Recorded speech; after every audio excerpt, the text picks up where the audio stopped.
नमस्कार, मैं नेहा। आप देख रहे हैं आदर्श न्यूज बिहार। पलायन का दंश सबसे बड़ा दंश है। पलायन से सबसे ज्यादा महिलाएं पीड़ित है। जब बिहार में व्यवस्था परिवर्तन होगा तो इसका सबसे ज्यादा फायदा बिहार की महिलाओं को होगा।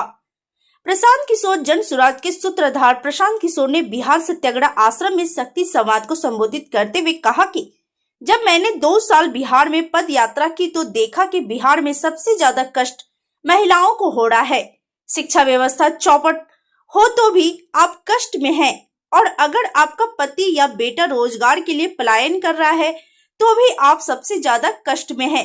मैं तो सिर्फ 2.5 वर्ष से अपने घर से बाहर हूँ, लेकिन यहाँ तो बड़ी संख्या में पुरुष शादी होते ही रोजगार के लिए दूसरे राज्यों में पलायन करने को मजबूर हो जाते हैं। वे सिर्फ छठ या किसी कार्यक्रम पर ही घर लौट पाते हैं, वह भी कुछ दिनों के लिए।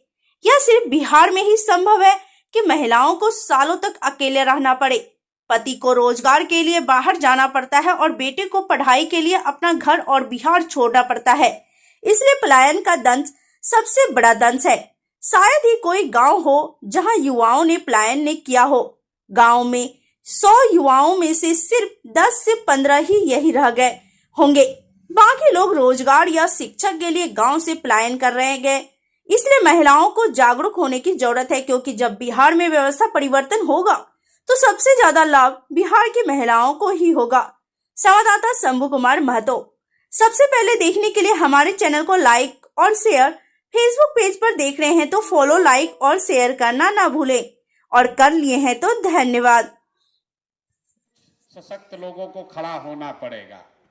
बिहार में जब हम 2 बरस पैदल चले तो सबसे ज्यादा कष्ट में अगर कोई दिखा तो महिलाएं दिखी। अगर आपका बच्चा नहीं पढ़ रहा है तो सबसे ज्यादा दिक्कत आप ही को है। अगर रोजगार नहीं मिल रहा है तो आपके घर के ही बच्चे, आपका भाई, आपका बेटा, पति बाहर जाता है। लोग बता रहे हैं कि प्रशांत किशोर घर परिवार छोड़कर 2-2.5 बरस से यहाँ बिहार में घूम रहे हैं। हम अक्सर कहते हैं कि हम तो 2-2.5 बरस से अपना परिवार छोड़ के यहाँ रह रहे हैं। बिहार में ज्यादातर परिवार में स्थिति ये है कि आपकी शादी हुई और आपका पति पलायन कर गया, रोजगार के लिए बाहर चला गया। कोई छठ में घर में शादी विवाह पड़ा, छठ हुआ, दिवाली हुआ तो 10-15 दिन घर आता है, फिर सालों भर बाहर ही उसको रहना है। देश के किसी भी हिस्से में सामान्य परिवारों में अगर पति साल भर बाहर रहे तो उसका शादी टूटिए जाना है। ये सिर्फ बिहार में ही संभव है कि महिलाएं 20-20 साल तक अपने पति के साथ उनको नहीं रहना है, और लोगों को लगता है तो जीवन की सच्चाई है, भैया कमाना है तो बाहर जाना ही पड़ेगा। ये बहुत बड़ा कष्ट है, कोई इसकी चर्चा नहीं करता है।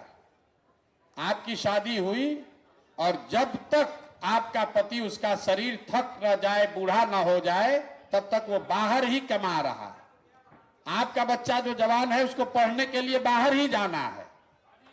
अगर आपके बाबूजी बूढ़े हो गए तो उनको दवा के लिए बाहर ही जाना है। ये जो पलायन का दंश है, ये सबसे बड़ा दंश है।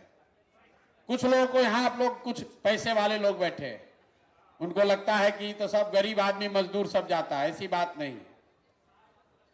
जो गरीब है उसके घर का पति, उसका बेटा जा रहा है मजदूरी करने। जो थोड़ा बहुत पैसे वाले लोग हैं उनका बच्चा, उनका पति जा रहा है नौकरी करने, लेकिन जा रहा है सब कोई। गांव में शायद ही कोई ऐसा हमको गांव मिला है जहां पर जवान लड़के आपको रोड पर मिलेंगे। अगर 100 लड़का गांव में है तो 10 से 15-20 गो बचा है। चाहे वो पढ़ाई के लिए गया हो, रोजी रोजगार के लिए गया हो, दवाई के लिए गया हो, सबका लड़का बाहर जा रहा है। इसलिए जरूरत है महिलाओं को जागृत होने के लिए, खड़ा होने की। अगर बिहार में स्थिति परिवर्तन होगी तो सबसे बड़ा फायदा बिहार के महिलाओं को होगा।